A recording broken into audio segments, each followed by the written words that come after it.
आज मैं आप लोग को खाटू श्याम के बारे में बताने जा रही हूँ। और खाटू श्याम कौन है और इन्हें हारे का सहारा क्यों कहा जाता है और खाटू श्याम कहाँ पड़ता है और यहाँ पे जाने से क्या होता है। आज मैं उनकी संपूर्ण कहानी आपको बताऊंगी। राजस्थान के सुखावटी के सीकर जिले में स्थित है परम धाम खाटू श्याम, जहाँ विराजित है खाटू श्याम जी। खाटू का श्याम मंदिर बहुत ही प्राचीन है। यहाँ पर प्रतिवर्ष फागुन माह शुक्ल षष्ठी से 12 तक का यह मेला लगता है। श्याम बाबा की महिमा का बखान करने वाले भक्त राजस्थान या भारत में ही नहीं बल्कि दुनिया के कोने कोने में मौजूद हैं। आइए जानते हैं इनकी श्याम बाबा की कहानी। खाटू श्याम भगवान श्री कृष्ण की कलयुग अवतार हैं। महाभारत के भीम के पुत्र घटोत्कच और घटोत्कच के पुत्र बर्बरिक थे। बर्बरिक को ही बाबा खाटू श्याम कहते हैं। खाटू श्याम जी का नाम महाभारत काल में बर्बरिक था और आज वही बर्बरिक का नाम खाटू श्याम पड़ा। उन्हीं को हम लोग खाटू श्याम बाबा के नाम से जानते हैं। इनकी माता का नाम हिडिंबा था। खाटू श्याम बाबा बर्बरिक दुनिया का सर्वश्रेष्ठ धनुधार हैं।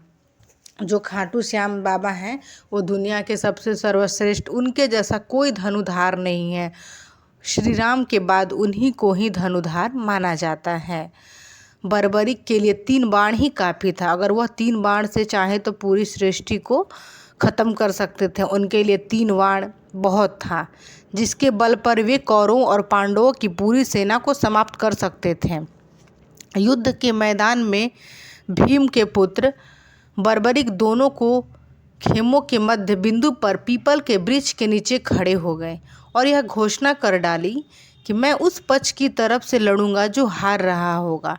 उन्होंने बोला, जिस पक्ष के लोग हार रहे होंगे मैं उन्हीं के साथ दूंगा। क्योंकि उन्होंने युद्ध देखने के लिए अपनी माँ से कहा तो उनकी माता ने कहा, बेटा जाओ, लेकिन जो पक्ष हारेगा तुमको उसी का पक्ष से युद्ध करना होगा। अगर जो पक्ष में हार हो रही होगी तो तुमको उस पक्ष को जिताना होगा। उनकी माँ ने घर से निकलते वक्त यह बात बर्बरिक को कहा था। लेकिन जब उन्होंने यह घोषणा किया कि मैं जो पक्ष हारेगा मैं उसी का सहारा बनूंगा, तो बर्बरिक की इस घोषणा से श्री कृष्ण जी चिंतित हो गए कि यह कैसे हो सकता है। यदि उन्होंने सोचा यदि यह ऐसा कह रहे हैं तो ये ऐसे में तो कोई पक्ष नहीं हार जीत होगी, ऐसे तो युद्ध लगातार चलता रहेगा। तो भीम के पुत्र बर्बरिक के समक्ष जब अर्जुन तथा भगवान श्री कृष्ण उनकी वीरता का चमत्कार देखने के लिए उपस्थित हुए, तब बर्बरिक ने अपनी वीरता का छोटा सा नमूना मात्र नहीं दिखाया। श्री कृष्ण जी बोले, यदि तुम वीर हो तो मुझे अपने कुछ दिखाओ अपनी वीरता के बारे में। श्री कृष्ण ने कहा कि यह जो वृक्ष है, बोले कि यह जो पेड़ है, इसके सारे पत्ते को एक ही तीर में छेद दो तो मैं मान जाऊंगा कि तुम सही में धनुधार हो। तो बर्बरिक को उन्होंने ऐसा बोला श्री कृष्ण जी ने। तो उन्होंने एक ही तीर से उन्होंने बोला कि सारे पत्ते को छेदना है, जितने भी पेड़ के सारे पत्ते हैं। बर्बरिक ने आज्ञा लेकर तीर को वृक्ष की ओर छोड़ दिया। उन्होंने भगवान श्री कृष्ण से आज्ञा मांगी कि यदि आप आदेश देते हो तो मैं ऐसा करने के लिए तैयार हूँ। और उन्होंने आज्ञा लेकर श्री कृष्ण जी से उस तीर को पेड़ की तरफ निशाना साधते हुए छोड़ देते हैं। जब तीर एक एक करके सारे पत्ते को छेदते जा रहा था, उसी दौरान एक पत्ता टूटकर नीचे गिर पड़ा। जब सारे पत्ते को तीर छेद रहे थे तो उसमें से एक पत्ता जो था वृक्ष से नीचे की ओर गिर पड़ा। श्री कृष्ण ने उस पत्ते पर यह सोचकर पैर रख दिया कि उसे छुपा लेते हैं। भगवान श्री कृष्ण चाहते थे कि यह पत्ता को मैं छुपा लूँगा तो बर्बरिक एक पत्ता को छेदना भूल जाएगा। तो इसी तरह उन्होंने एक पत्ते को छुपा लेते हैं कि यह छेद होने से बच जाएगा। लेकिन सभी पत्तों को छेदते हुए वह तीर श्री कृष्ण के पैरों के पास आकर रुक गया। तब बर्बरीक ने कहा कि हे प्रभु, आपके पैर के नीचे एक पत्ता दबा है, कृपया पैर हटा लीजिए, क्योंकि मैंने तीर को सिर्फ पत्ते को छेदने की आज्ञा दी है। उन्होंने बोला कि मैंने जो तीर है मैं उसको बस पत्ते को ही छेद करने का अनुमति दिया हूँ, न कि मैं किसी और के पैर को छेद करने का। मैंने किसी के पैर को भी छेद करने का अनुमति नहीं दिया हूँ, बस मैं केवल उसे पत्ते छेद करने का ही अनुमति दिया। इसीलिए कृपया करके आप अपने पैर को हटा लें ताकि यह तीर उस पत्ते को छेद सके। उसके इस चमत्कार को देखकर श्री कृष्ण चिंतित हो गए। भगवान श्री कृष्ण यह बात जानते थे कि बर्बरीक प्रतिज्ञावश हारने वाले का साथ देगा। यदि कौरव हारते हुए नजर आएंगे तो वह फिर पांडवों के लिए संकट खड़ा हो जाएगा। यदि जब पांडव बर्बरीक के सामने हारते नजर आएंगे तो फिर वह पांडवों के साथ देगा। इस तरह वह दोनों ओर की सेनाओं को एक ही तीर में ख़त्म कर देगा। श्री कृष्ण जी को चिंता होने लगी, क्योंकि वह जानते थे कि बर्बरीक जो निश्चित कर लेता है वही करता है। इसीलिए अगर ऐसा करता रहा तो बहुत दिक्कत हो जाएगी। इसीलिए भगवान श्री कृष्ण सोच में पड़ गए। तब भगवान श्री कृष्ण ब्राह्मण का भेष बनाकर सुबह बर्बरीक के शिविर में के द्वार पर पहुंच गए।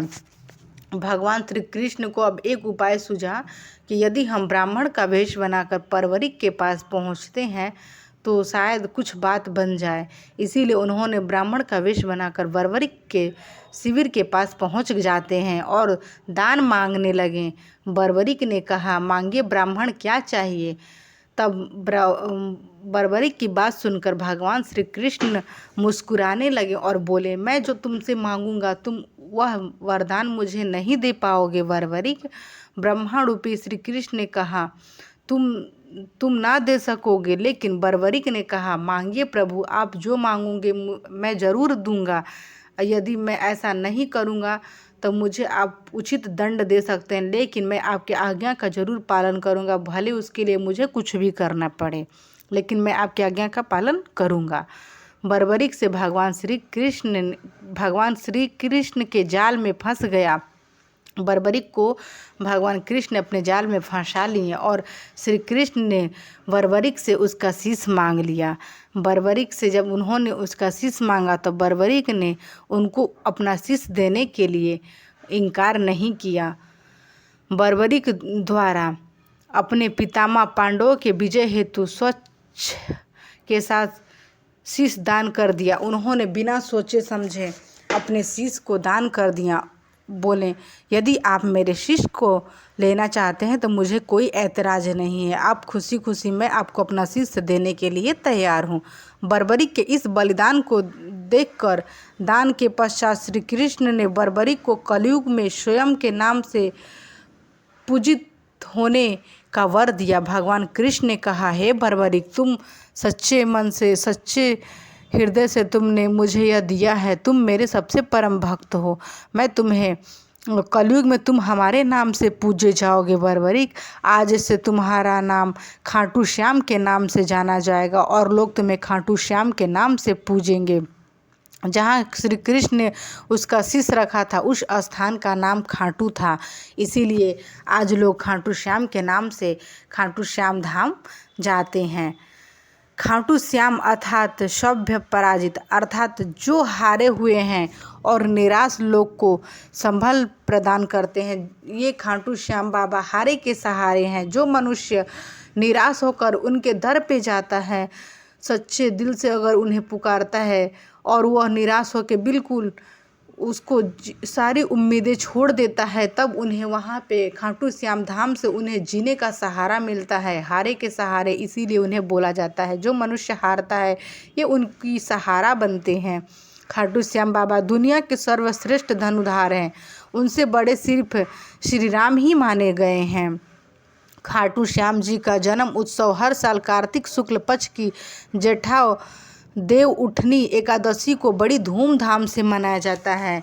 इनका जन्मदिन बहुत धूमधाम से मनाया जाता है। यहाँ पे काफ़ी भीड़ लगती है इनके जन्मदिन के दिन। लोग दूर दूर से लोग आते हैं। देशों से विदेश, यहाँ तक कि लोग इनकी दर्शन के लिए विदेशों से भी आते हैं। यह खाटू श्याम धाम इतना प्रसिद्ध है, यहाँ पे बहुत लोग आते हैं, अपनी मन्नतें मांगते हैं और उनकी सारी मुरादें भगवान खाटू श्याम पूरी करते हैं। ऐसा कहा जाता है कि खाटू श्याम में जो भी लोग जाते हैं उनकी सभी मनोकामनाएं पूर्ण होती हैं। खाटू श्याम मंदिर बहुत ही प्राचीन है, लेकिन वर्तमान मंदिर की आराधशिला सन 1720 में रखी गई थी। इतिहासकार पंडित झाबर मल्लम शर्मा के मुताबिक सन 1679 में औरंगजेब की सेना ने इस मंदिर को नष्ट कर दिया था। मंदिर की रक्षा के लिए उस समय अकेले राजपूतों ने अपना प्राण न्यौछावर किया था।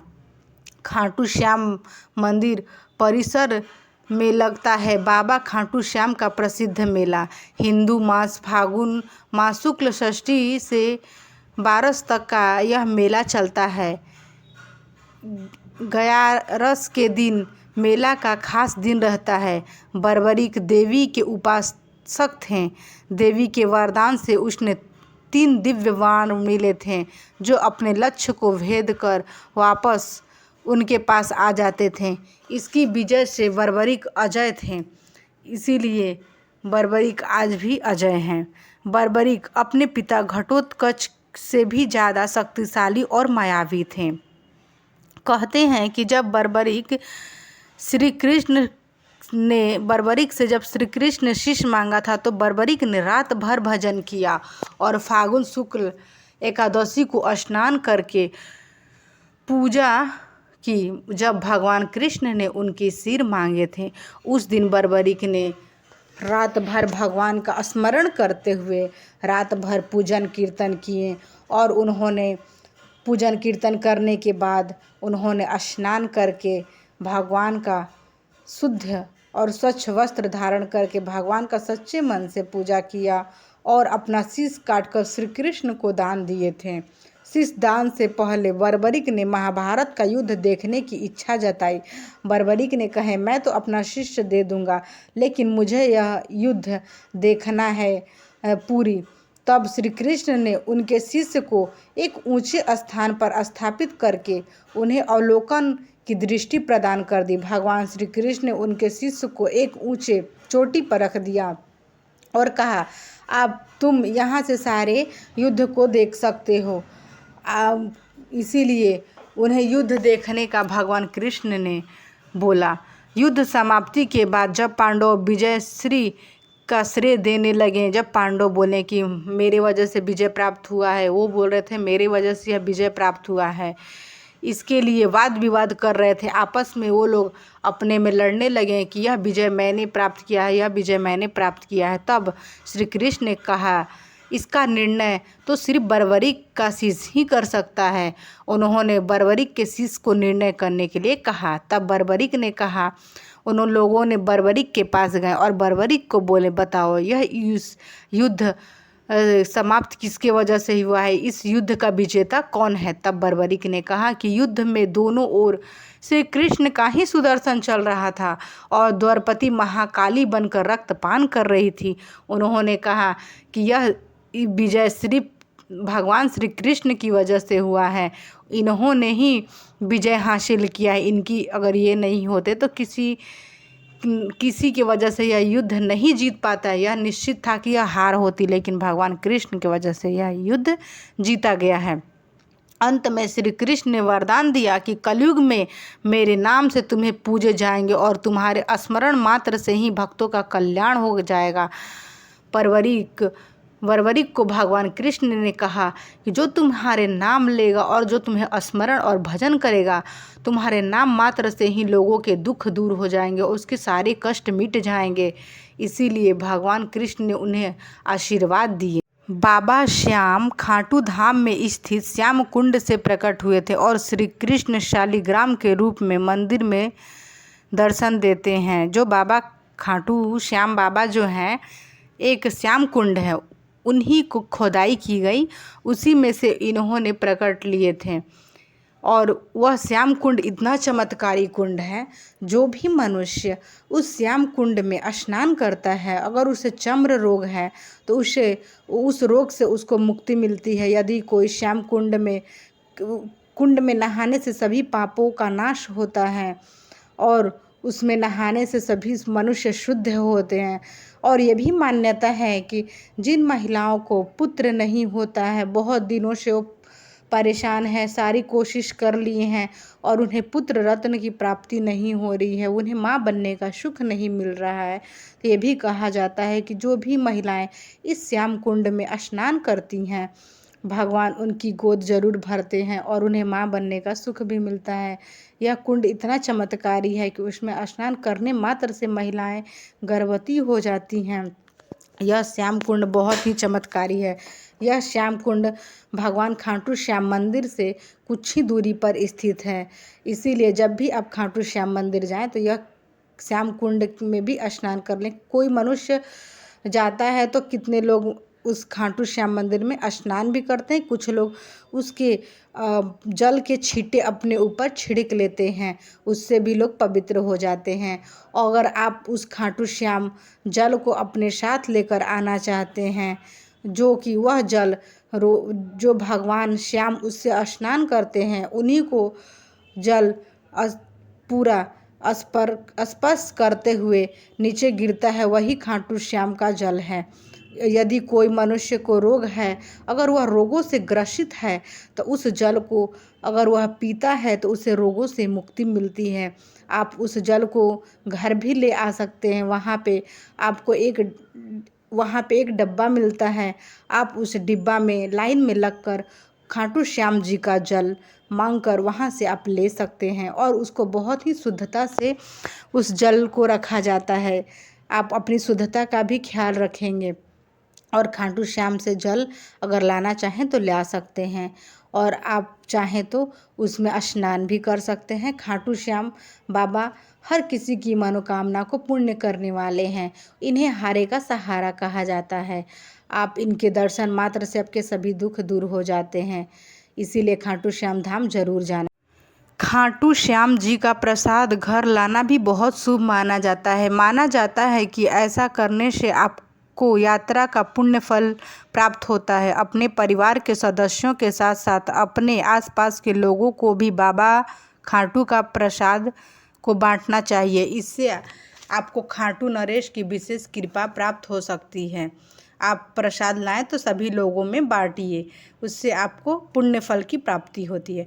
ऐसा कहा जाता है कि भगवान श्री कृष्ण ने कहा था कि उन्होंने जिस व्यक्ति के नसीब में दुख लिख दिए हैं उन्हें कोई नहीं दूर कर सकता, लेकिन सिर्फ खाटू श्याम बाबा के दर पर कदम रखने वाले व्यक्ति को ही उसके सुख और उसके दुखों और पापों को से छुटकारा मिल सकता है। जो भी मनुष्य के हमेशा उसके जीवन में दुख भगवान लिख दिए हैं तो उसे कोई नहीं मिटा सकता, लेकिन अधिक कोई मनुष्य खाटू श्याम का दर्शन करता है और उनके शरण में जाता है तो वह उसके दुखों और पापों से छुटकारा दिला सकते हैं। तब से खाटू श्याम बाबा की पूजा का महत्व बीच में जाना जाता है। ये भी कहा जाता है कि यदि कोई निसंतान दंपत्ति बाबा श्याम को बांसुरी, खिलौने और मोर छड़ी चढ़ाकर गोद भरने की कामना करती है तो उनकी मनोकामना जल्द ही पूरी हो जाती है। इसीलिए जिन्हें संतान नहीं होता है तो वह बाबा को मोर छड़ी, खिलौने चढ़ा सकती हैं, भगवान उनकी जरूर सुनेंगे। श्री कृष्ण के अवतरित खाटू श्याम बाबा दर पर पहुँचते ही सभी समस्याएं की हल हो जाती हैं। मान्यता यह है कि यहाँ से कुछ भी चीज़ को घर लाने से भगवान सुख शांति प्रदान करते हैं, व्यक्ति के हर दुख बाधा खत्म हो जाती है। यह भी माना जाता है कि जो भी मनुष्य यहाँ से कुछ भी सामान लेकर आता है तो उसके सभी दुख दूर हो जाते हैं। खाटू श्याम जी की पूजा करने से जीवन में व्याप्त सभी प्रकार के दुख और संकट दूर हो जाते हैं। अगर आप खाटू श्याम बाबा की कृपा के भागी बनना चाहते हैं तो पूजा के समय खाटू श्याम चालीसा का पाठ और मंत्र जाप अवश्य करना चाहिए। साथ ही पूजा का अंत में आरती भी करना चाहिए। इस तरह से खाटू श्याम जी की पूजा की जाती है। अगर आप भगवान की अर्जी घर बैठे लगाना चाहते हैं तो एक नए पेज पर नए लाल रंग के पेन लें और अपनी अर्जी लिख दें। अर्जी लिखने के बाद कलावा या मौली से इसे एक सूखे नारियल के साथ बांध लें। अब इस नारियल को खाटू श्याम के दरबार में चढ़ा दें। अगर आप किसी कारणवश मंदिर नहीं जा पा रहे हैं तो किसी दूसरे व्यक्ति से अर्जी भिजवा सकते हैं या किसी श्याम मंदिर में चढ़ा सकते हैं। यदि आप नहीं जा पाएंगे तो किसी श्याम मंदिर में आप चढ़ा दीजिएगा। ये भी कहा जाता है कि खाटू श्याम बाबा को गुलाब क्यों चढ़ाना चाहिए, उन्हें गुलाब क्यों पसंद है। खाटू श्याम बाबा की जन्म स्थली के पास गुलाबों का एक शहर हुआ करता था। खाटू श्याम बाबा अपना अधिकतर बचपन वहीं बिताते थे। उन्हें गुलाबों से खेलना बहुत पसंद था। इसके अलावा उन्हें गुलाब का फूल भी बहुत प्रिय है, इसीलिए जो भी भक्त जाते हैं खाटू श्याम बाबा को गुलाब अवश्य ले जाते हैं। ये भी निशान भी वहाँ पे चढ़ाना ज़रूरी होता है। निशान को बाबा श्याम द्वारा दिया गया बलिदान और दान प्रतीक माना जाता है, क्योंकि भगवान कृष्ण ने कहने पर धर्म की जीत के लिए उन्होंने अपना शीश समर्पित कर दिया था और साथ ही युद्ध की जीत का श्रेय भगवान श्री कृष्ण को दिया था। मैं आप लोग को खाटू श्याम बाबा की कथा सुनाई। यदि आप लोग को यह भगवान श्याम बाबा की कथा अच्छी लगती हो तो आप मेरे वीडियो को लाइक शेयर एंड सब्सक्राइब ज़रूर करिएगा और इस पे खाटू श्याम बाबा का दिल से, तहे दिल से आप लोग को भगवान आपकी सभी मनोकामना पूर्ण करेंगे। और इसमें हारे के सहारे के लिए कमेंट ज़रूर करिएगा और इसी तरह का वीडियो देखने के लिए मेरे यूट्यूब चैनल पर बने रहिएगा। यदि आप अभी तक मेरे यूट्यूब चैनल को सब्सक्राइब नहीं किए तो सब्सक्राइब कर दीजिए। मैं आप लोग को खाटू श्याम बाबा से प्रार्थना करूंगी आप लोग की सारी मनोकामनाएं खाटू श्याम बाबा पूर्ण करें और आप लोग सभी प्रकार के सुखों को प्राप्त कर सके, आप लोग को सभी रोगों से मुक्ति मिले। इसीलिए भगवान खाटू श्याम बाबा को हमेशा भजते रहिएगा और खाटू श्याम जाते रहिएगा।